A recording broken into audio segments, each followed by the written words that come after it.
ಎಲ್ರಿಗೂ ನಮಸ್ಕಾರ. ನಾನ್ ನಿಮ್ಮ ಅದಿತಿ ಪ್ರಭುದೇವ. ನಮ್ಮೆಲ್ರಿಗೂ ಗೊತ್ತೇ ಇದೆ, ಪ್ರತಿ ವರ್ಷ ಕೂಡ ಲಕ್ಷಾಂತರ ಜನ ರಸ್ತೆ ಅಪಘಾತದಿಂದ ಸಾವನ್ನಪ್ತಾ ಇದ್ದಾರೆ, ಗಂಭೀರವಾದ ಗಾಯಗಳಿಗೆ ಒಳಗಾಗ್ತಾ ಇದ್ದಾರೆ. ನಾನ್ ನಿಮ್ಮನ್ ಕೇಳ್ಕೊಳ್ಳೋದಿಷ್ಟೇ, ಯಾವುದೇ ಟೆನ್ಷನ್ ಇರ್ಲಿ, ನಿಮ್ಮ ಮನಸ್ಥಿತಿ ಹೇಗೆ ಇರ್ಲಿ, ದಯವಿಟ್ಟು ವಾಹನವನ್ನ ಚಲಾಯಿಸುವಾಗ ನಿಮ್ಮ ಗಮನ ರಸ್ತೆಯ ಮೇಲೆ ಮಾತ್ರ ಇರ್ಲಿ. ಹಾಗೇನೆ ನಾವ್ ಎಷ್ಟೋ ಸಲ ನೋಡ್ತೀವಿ, ಮಕ್ಕಳನ್ನ ಪಕ್ಕದಲ್ಲಿ ಕೂರ್ಸಿರ್ತಾರೆ, ಸೀಟ್ ಬೆಲ್ಟ್ ಹಾಕಿರೋದಿಲ್ಲ.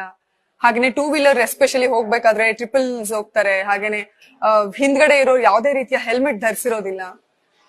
ಫೋನಲ್ಲಿ ಮಾತಾಡ್ತಾ ಹಾಗೆ ನಿರ್ಲಕ್ಷ್ಯತನದಿಂದ ಗಾಡಿ ಚಲಾಯಿಸ್ತಾ ಇರ್ತಾರೆ.